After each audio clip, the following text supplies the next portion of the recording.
May natagpong debris ng isang light aircraft malapit sa crater ng Bulkang Mayon ayon sa Kamalig MDR-RMO.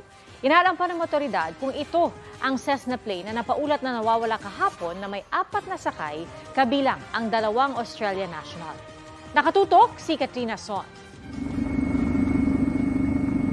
Kita sa video na ibinahagi sa social media page ni Albay Representative Joey Salceda ang debris ng Cessna aircraft malapit sa bunganga ng Bulkang Mayon. Sakop ito ng barangay Kirangay sa Kamalig.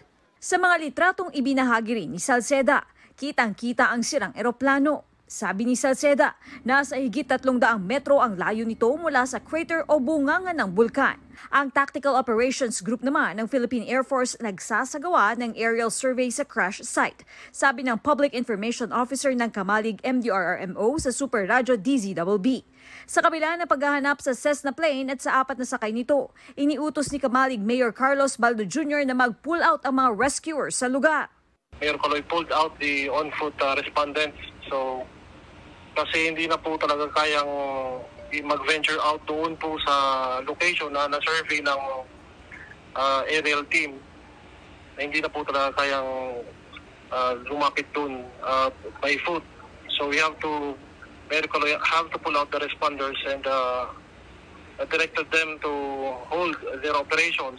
Mas mahihirapan daw kasing puntahan ang pinagbagsakan dahil nasa loob ito ng 6-kilometer radius permanent danger zone ng bulkan.